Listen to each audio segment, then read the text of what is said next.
went and viewed the new bottling plant when they first put it down here off South Fulton.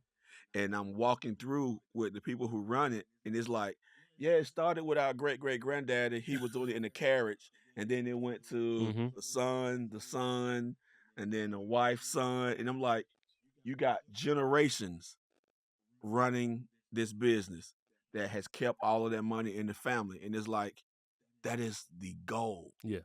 And then you start talking to them. How did you make them even want to be a part of the business? How did you make them want to be like, hey, I want to run this one day? Mm-hmm. And it's by involving them in early and paying them and not making it feel like a chore. Can I just ask kind of an aside question too, Sure. especially because I don't think people really understand, like, these folks got money.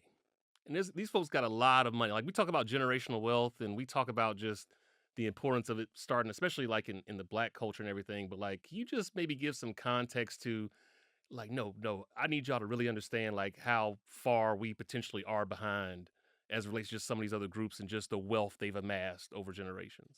I'll give you an example. So I never forget when I was a branch manager and a young lady came in with her mother to wire her down payment for her closing. Mm-hmm.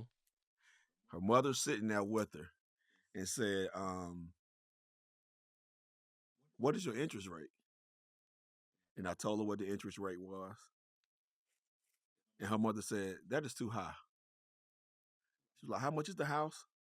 I think the house was like $500,000. And her daughter said, she asked her daughter, she said, hey, what's the payment? And her daughter told her the payment. And she was like, you and I forgot the husband name. Y'all can afford that payment a month? And it's no problem. And she was like, yeah. And she said, son, you pull my account up and just wire the whole amount.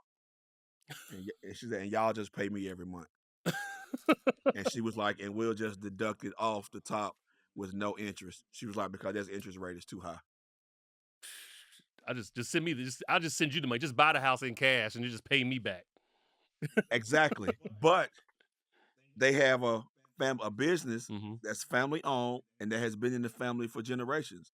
And I said, here is a parent that realized that her child wasn't getting the best deal. Mm-hmm. And she used the money that they generated as a family to put her child in a better position. Yeah. And that's when I realized that's what I have to do. Now here's the other caveat that I've seen. There's no point in leaving your children financial assets, liquid assets, fixed assets, if you don't properly teach them.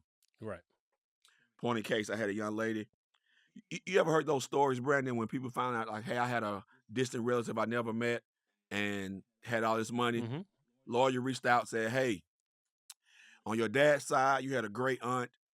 She passed, and there's like 25 million that just been sitting there that you're now heir to. They're like, we'll do all the paperwork. We just want 5% of it. Cool. She come in. She said, hey,